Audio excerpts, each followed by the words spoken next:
não adianta nada eu simplesmente publicar o código de conduta, eu tenho que conscientizar todos da existência do código e daquilo que ele tenta regular.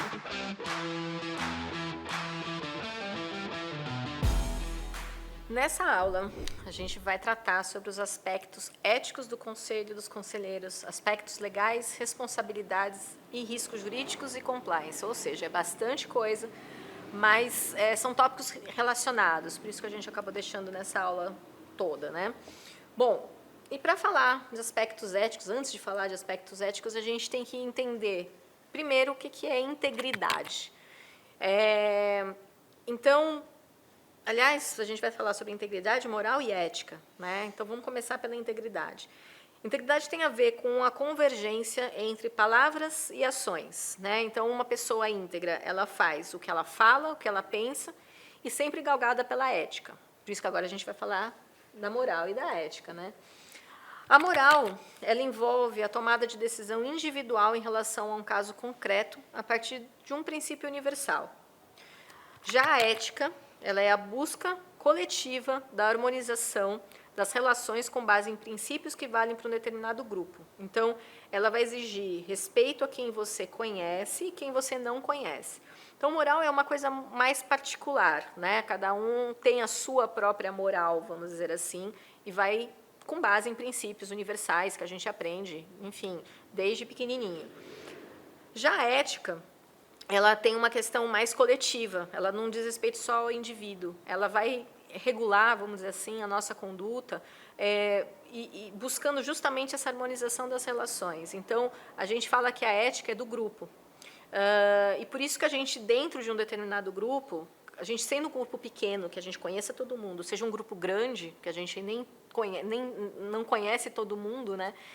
A gente tem essa questão de que a gente, por princípios éticos, deve respeitar, seja aquele que você conhece, seja aquele que você não conhece. E o que tudo isso tem a ver com negócios, com uma empresa, né?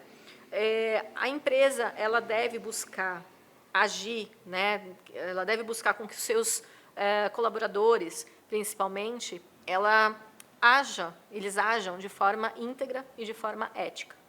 Essa integridade, essa ética empresarial que a gente busca dentro das organizações, ela é extremamente importante porque ela fortalece a empresa, ela vai melhorar a sua reputação, ela vai causar impacto positivo, promover o seu crescimento e favorecer a relação com aquelas partes interessadas que a gente já falou tanto aqui, né?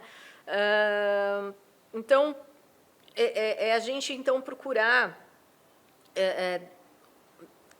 inclusive por meio do Conselho de Administração, isso é uma atuação relevante, né, por parte do Conselho, uma responsabilidade relevante da parte do Conselho, buscar orientar as atividades da organização, né, de forma que todos atuem de forma íntegra e ética, né? E até essa situação, falando de conselho especificamente, é interessante mencionar que isso vale para todo mundo, inclusive para o conselho. O próprio conselho tem que agir de forma íntegra e ética, né? Então, ele tem que, na tomada das suas decisões, na sua atuação como um todo, ele tem que ser técnico, ele tem que ser emocionalmente isento, tem que ter também isenção financeira, né? Não pode sofrer influências de relacionamento pessoais ou profissionais. Então, ele tem que buscar tomar decisões também íntegras e éticas. E vejam que quando a gente fala de uma cultura, né, baseada na ética, ela sempre vai exigir uma referência, né? Então, o conselho, ele é o primeiro e mais importante órgão da organização, e ele vai ter que servir de exemplo para todos os demais membros da organização, para, se ele quiser garantir que todos atuem de forma íntegra e ética. Deve começar pelo conselho, né, toda essa atuação. Bom, então, a partir daqui, a gente falou aqui da questão da ética, falou da integridade, vamos falar um pouco agora de risco e depois a gente vai juntar tudo isso, tá? Podem acreditar, porque tem a ver, a questão da integridade e da ética tem muito a ver com risco, mas a gente já vai fazer essa conexão daqui a pouquinho. Antes, vamos falar o que é risco. Risco a gente pode entender como sendo um evento disruptivo que foge do normal e que pode afetar um objetivo esperado. Então, ele é inerente a qualquer atividade humana, né? A gente está dormindo, a gente está correndo risco. A gente acorda de manhã, está tomando risco também. E não é diferente para as empresas. Normalmente, a gente associa o risco, né, a prejuízo.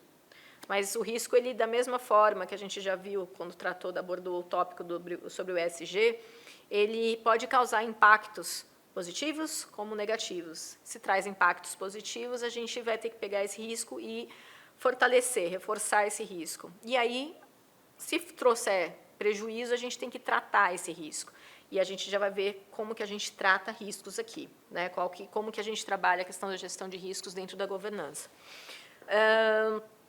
E quando a gente fala da empresa, né, normalmente a gente pode dividir. Existem vários riscos que uma empresa tá sujeita, mas aqui eu destaquei 3.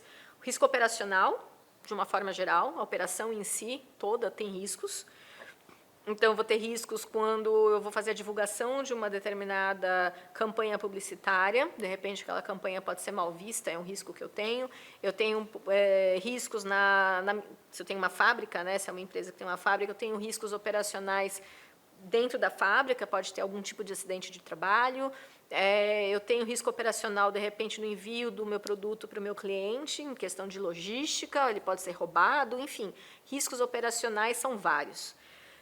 Eu também tenho um risco que é o risco jurídico, que aí é o risco que a gente chama de risco de conformidade, no final das contas. Conformidade em relação à legislação. Daqui a pouco a gente vai explorar um pouco isso.